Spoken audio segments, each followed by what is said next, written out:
ఆంధ్రప్రదేశ్ గిరిజన విద్యార్థి రాష్ట్ర కమిటీ ఆధ్వర్యంలో ఈరోజు పుట్టపర్తి నందు కలెక్టర్ సార్ గారికి కలవడం జరిగింది. విషయం ఏమంటే, మొన్న అసెంబ్లీలో జరుగుతున్నటువంటి సమావేశంలో గౌరవనీయులైన పుట్టపర్తి ఎమ్మెల్యే సింధూరారెడ్డి మేడం గారు ఎస్టీ జాబితాలో వాల్మీకులను జాయిన్ చేయాలని ఉపశమించినారు. అది వెనక్కి తీసుకోవాలని చెప్పి మేము కోరుకుంటున్నాము. అలాగే ఇక్కడ ఉన్నటువంటి ఎస్టీ వాళ్ళు చాలా ఇబ్బంది పడుతున్నారు. అది ఆ విషయం మీకు కూడా తెలుసు. ఎక్కడో రాష్ట్రాల్లో జరుగుతున్నటువంటి ఎస్టీలను బీసీలను వాల్మీకులను దీంట్లో నుంచి దీంట్లో అక్కడ మారుస్తున్నారు. కానీ అది సెంట్రల్ వరకు వాళ్ళు కమిట్మెంట్ పెట్టి వాళ్ళు మాట్లాడడం జరిగింది. అలాగే ఇక్కడ ఉన్నటువంటి మన నియోజకవర్గంలో గిరిజన జాతులు ఎంత ఇబ్బంది పడుతున్నారో గౌరవులైన మన మాజీ ఎమ్మెల్యే పల్లి రఘునాథ్ రెడ్డి సార్ గారు బాగా తెలుసు. ఆ విషయం తెలియకుండా ఇక్కడ బాధపడుతున్నటువంటి ఎస్టీ గిరిజన జాతులు తీసేసి వాళ్ళకి తీసుకుపోయి వాల్మీకులను ఎస్టీ జాబితాలో చేర్చాలని చేస్తున్నారు. కానీ ఆ విషయం మీరు వెంటనే వెనక్కి తీసుకోవాల్సిందిగా కోరుకుంటున్నాం. నా పేరు భానోత్ గణేష్ నాయక్, గిరిజన విద్యార్థి సంఘం రాష్ట్ర అధ్యక్షులు, ఆంధ్రప్రదేశ్. ఈరోజు స్థానిక పుట్టపర్తి ఎమ్మెల్యే అయినటువంటి సింధూరారెడ్డి గారు మొన్న అసెంబ్లీలో మాట్లాడుతూ ఉన్నారు. బోయా వాల్మీకులను ఎస్టీ జాబితాలో చేర్చాలి, వాళ్ళు చాలా వెనుకబడి ఉన్నారు అని చెప్పి అసెంబ్లీలో మాట్లాడుతూ ఉన్నారు ఎమ్మెల్యే సింధూరారెడ్డి గారు. మేడం, మిమ్మల్ని అడుగుతూ ఉన్నాము, ఈ రాష్ట్రంలో అత్యంత వెనుకబడిన జాతి ఏదైనా ఉందిరా అంటే అది గిరిజన జాతి అని తెలియజేసుకుంటా ఉన్నాం. మీరు ఒక్కసారి ఆలోచించాలా. మీరు మాట్లాడుతూ ఉన్నారు, ఏమని మాట్లాడుతూ ఉన్నారు?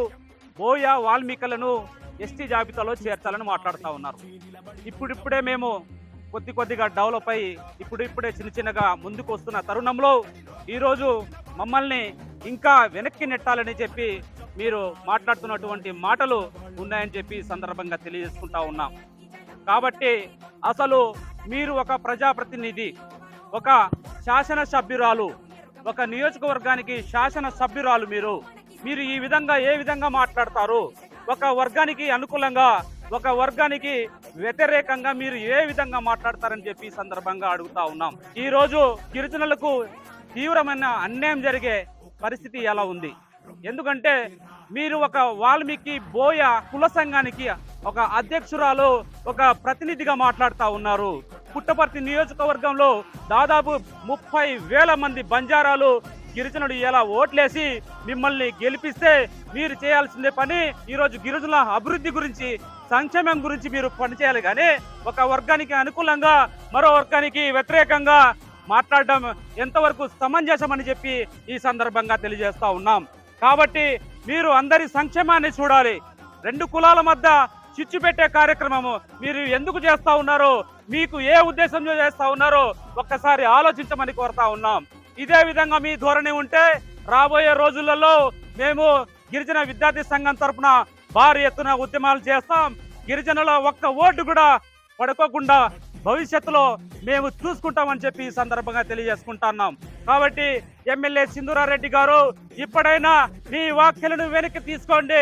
ఈ రోజు మా గిరిజనులు ఇప్పుడిప్పుడే ముందుకు వస్తా ఉన్నారు. ఇప్పుడిప్పుడే ఈ రోజు రాష్ట్రంలో అత్యంత వెనుకబడి ఉన్నాం. ఇప్పటికి కూడా సరైన సౌకర్యాలు లేక తాండాలు, గూడాలు ఇబ్బందికరంగా ఉన్నాయి.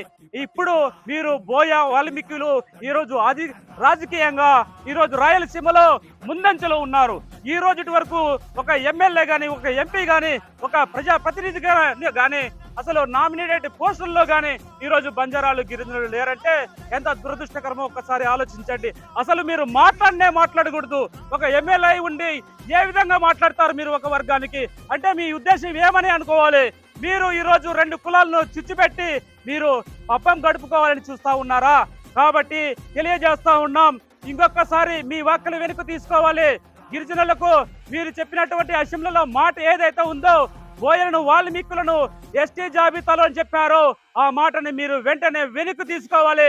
లేకుంటే మీ నియోజకవర్గంలో, మీ పుట్టపర్తి నియోజకవర్గంలో దాదాపు 30,000 మంది గిరిజనులు ఉన్నాం. మా సత్తా ఏంటో రాబోయే రోజుల్లో మేము చూపిస్తామని చెప్పి గిరిజన విద్యార్థి సంఘం డిమాండ్ చేస్తా ఉన్నాం, హెచ్చరిస్తా ఉన్నాం. ఇది మాత్రం తథ్యం. మా ఉద్యమం తీవ్రతరం చేస్తాం. రాబోయే ఎన్నికల్లో మా సత్తా ఏంటో తెలియజేస్తామని చెప్పి తెలియజేసుకుంటూ ధన్యవాదాలు.